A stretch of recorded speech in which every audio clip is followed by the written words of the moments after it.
با سلام خدمت دوستان. امروز کتاب کریتون، رساله کریتون نوشته افلاطون رو با هم میخونیم. این کتاب فقط 2 شخصیت داره. شخصیت اصلی مثل همیشه سقراط هست و شخصیت دوم دوستی از سقراط به نام کریتون که کتاب هم به اسم ایشون نامگذاری شده.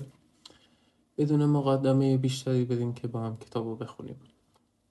سقراط: کریتون، چرا امروز بدین زودی آمدی؟ یا چندان زود نیست؟ کریتون: چرا بسیار زود است؟ سقراط: چه وقت است؟ کریتون: سپیده صبح تازه دمیده. سقراط: پس چه شد که زندانبان در را باز کرد؟ کریتون: با هم آشناییم و گاهم چیزی به او میدهم.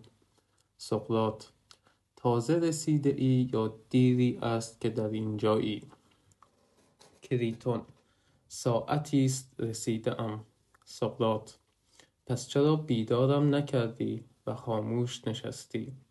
کریتون: هرچند تنها نشستن در این مکان غمانگیز دشوار بود، ولی از تو در شگفت بودم که چه خوش خوابیده ای و دریغم آمد بیدارت کنم.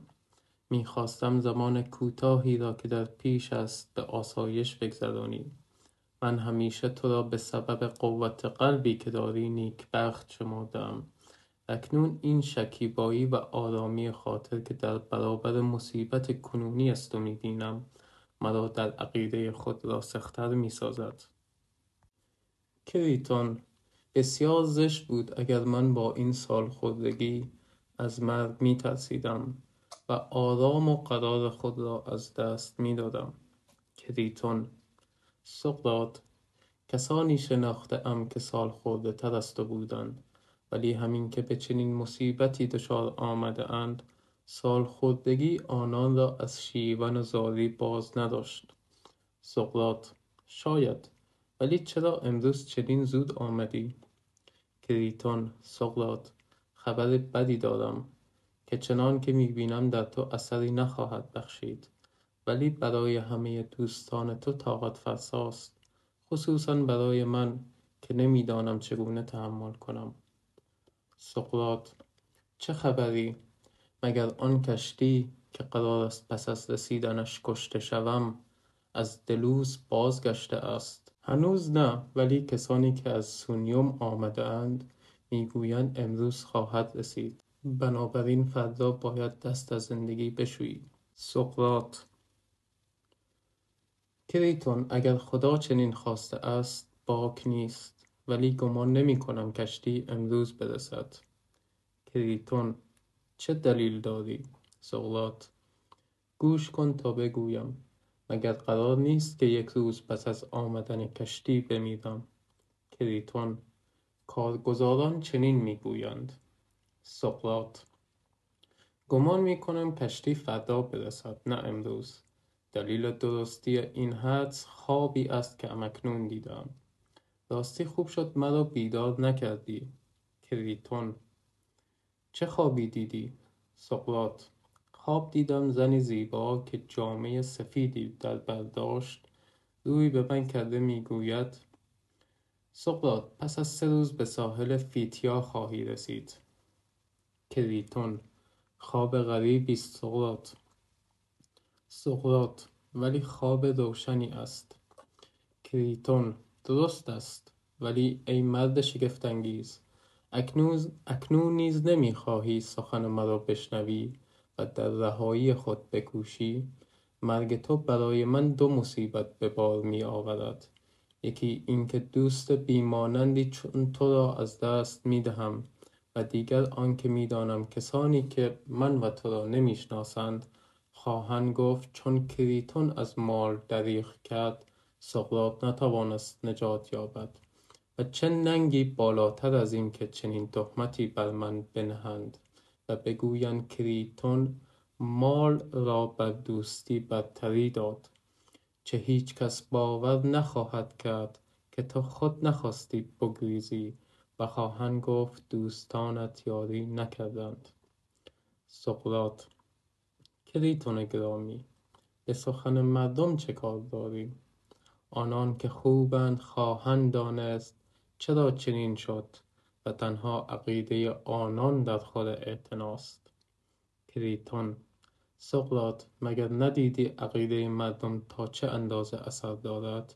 همین محاکمه تو ثابت کرد که توده مردم اگر به کسی گمان بد پیدا کنند او را از پای در می آورند. سقراط: کریتون، کاش توده مردم می توانستند کسی را به بدی بزرگی دچار کنند، چه در آن صورت بر نیکی بزرگ هم توانایی داشتند، ولی نه بر این قادرند و نه بر آن، زیرا نه کسی را دانا می توانند کرد و نه نادان، بلکه هر چه می گویند و می کنند بر حسب اتفاق است. کریتون: درست است، ولی سقراط، شاید اندیشه من و دیگر دوستانت تو را از گریختن باز می دارد. می ترسی پس از رهایی تو فتنه‌گران در صدد آزار ما برآیند و دارایی ما را ضبط کنند یا آسیب دیگری بر ما برسانند. اگر در این اندیشه ای آسوده باش، ما نه تنها از این خطرها بیمی نداریم، بلکه آماده ایم برای رهایی تو به خطرهای بزرگتر تن دهیم. پس سخن مرا بپذیر و با من بیا. سقراط: البته در اندیشه شما هستم، ولی اندیشه های دیگر نیز دارم. کریتون: نگرانی تو بیجاست. کسانی که تو را از شهر بیرون خواهند برد مزد گزافی نمیخواهند. فتنه‌گران را همچنان که میدانی با مبلغی ناچیز میتوان آرام کرد. دارایی من در اختیار توست و گمان میکنم کافی باشد. اگر در اندیشه من هستی و نمیخواهی هرچه من دارم صرف این کار شود، دیگر دوستانت که از شهرهای بیگانه آمده اند برای پرداخت این مبلغ آماده اند. یکی از آن که سیمیاس طبی است نقدینه کافی برای این منظور آورده است. کبس و دیگران نیز از مال دریغ ندارند. پس نه از این نظر جای نگرانی است و نه از آن حیث که در دادگاه گفتی که اگر به این شهر پشت کنی نخواهی دانست به کجا بروی و چه کار در پیش گیری، زیرا به هر شهر که روی آوری مردمان به استقبال تو خواهند شتافت و اگر به تسالی بروی من در آنجا دوستان فراوانی دارم که مقدم تو را گرامی خواهند داشت و تو از هر آسیبی در امان خواهی بود. از این گذشته روا نیست که با خود چنین کنی و با اینکه وسایل رهایی آماده است از رهایی چشم بپوشی و آرزوی دشمنانت را که نابودی تو را میخواهند برآوری. به علاوه این سرسختی تو نوعی بیوفایی است نسبت به فرزندانت که به تو نیاز دارند و تو موظف هستی آنان را بپروری و تربیت کنی. اگر کشته شوی آنان بی پدر خواهند ماند و به سرنوشت یتیمان دچار خواهند شد. یا نمی بایست دارای فرزند شوی و یا چون شدی نباید آنان را به حال خود رها کنی، بلکه باید در اندیشه آنان باشی و در تربیتشان بکوشی. ولی چنین می نماید که تو راه آسانتر را برمیگزینی، در حالی که آدمی در همه احوال باید راهی انتخاب کند که با دلاوری و مردانگی سازگار باشد، خصوصا کسی که همه عمر خود را به تحقیق و گفت و شنود درباره قابلیت انسانی گذرانده است. اگر راست خواهی من هم از کردار تو شرم دارم و هم از رفتار ما که دوستان تو هستیم، زیرا چنین می نماید که هرچه بر سر تو آمد از ترسویی و زبونی ما بوده که نخست گذاشتیم دعوایی به تو اقامه شود و تو به دادگاه بروی، در حالی که می توانستی از حضور در دادگاه سر بازنی. سپس خاموش نشستیم تا محاکمه بدان صورت درآمد و چنان نتیجه‌ای به بار آورد. این هم پایان کار که مضحک‌تر از همه است، زیرا همه مردم خواهند پنداشت با اینکه گریختن از زندان دشوار نبود، نه تو در رهایی خود کوشیده ای و نه ما به تو یاری کرده ایم. و ما را ترسو و فرومایه خواهند شمرد. پس سقراط، کاری کن که این ماجرا برای ما و تو گذشته از بدبختی مایه ننگ نشود. نیک بیندیش، بلکه دیگر وقتی برای اندیشیدن نمانده است و تنها یک راه باقی است. اگر شب آینده کاری نکنیم، وقت خواهد گذشت و فرصت نخواهد ماند. پس آنچه گفتم بپذیر و دیگر سخنی به میان میاور. سقراط: کریتون گرامی، نگرانی تو درباره من شایان ستایش است، به شرط آنکه با درستی سازگار باشد. اگر نه هرچه بیشتر اصرار ورزی، نارواتر خواهد بود. پس بگذار تحقیق کنیم تا پدیدار شود که آیا باید مطابق گفتار تو رفتار کرد یا نه. روش من در زندگی همواره پیروی از عقیده‌ای بوده است که پس از پژوهش کافی برتری آن بر دیگر عقاید آشکار شود. اصولی را که همیشه پایه گفتار و کردار خود قرار داده‌ام، امروز به سبب پیش آمد تازه‌ای که به من روی آورده است رها نخواهم کرد، زیرا هنوز به درستی آنها اعتقاد دارم. اگر اکنون در نتیجه پژوهش نتوانیم اصلی پیدا کنیم بهتر از آنچه که در گذشته پذیرفته ایم، یقین بدان که پیشنهاد تو را رد نخواهم پذیرفت، اگرچه توانایی توده مردم به مراتب بیشتر از آن باشد که شرح دادی و ما را چون کودکان بترساند از اینکه دارایی ما را خواهند گرفت یا ما را به زندان خواهند افکند یا خواهند کشت. بنابراین بگذار ببینیم این پژوهش را چگونه باید آغاز کرد تا نتیجه درست به دست آید.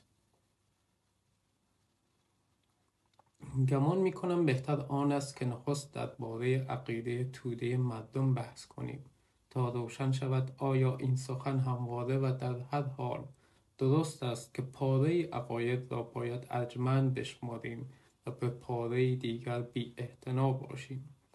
آیا آن زمان که پای مرگ در میان نبود آن سخن درست بود، ولی امروز دریافته ایم که یاوه‌ای بیش نبوده است و در گذشته برای تظاهر و شوخی چنان گفته ایم. کریتون گرامی، بسیار مشتاقم این نکته را با هم بررسی کنیم تا ببینیم آیا آن سخن امروز که من در وضعی تازه قرار گرفته‌ام به نظرم شگفت‌انگیز جلوه خواهد کرد یا درباره آن همان عقیده پیشین را خواهم داشت. آنگاه بر حسب اینکه از بررسی کدام نتیجه به دست آید یا آن را رها خواهیم کرد و یا مانند گذشته از آن پیروی خواهیم نمود. تا آنجا که می‌دانم خردمندان در هر فرصتی که پیش آید می‌گویند پاره عقاید را باید پذیرفت و به پاره دیگر نباید اعتنا کرد. کریتون، تو را به خدا سوگند می‌دهم نیک بیندیش و بگو که این سخن به نظر تو درست می‌آید یا نه. تا آنجا که می‌توان پیش بینی کرد تو را فردا نخواهند کشت تا به سبب نزدیکی مرگ نتوانی درست داوری کنی. پس چنان که گفتم نیک بیندیش و ببین آیا این سخن بجاست که آدمی به همه عقاید مردم نباید دل ببندد، بلکه باید بعضی از آنها را محترم بدارد و بعضی را نه. همچنین این سخن نیز درست است که عقیده همه کس شایان توجه نیست، بلکه عقیده بعضی کسان در خود اعتناست، در حالی که برخی دیگر چنان نیست. کریتون: بیگمان درست است.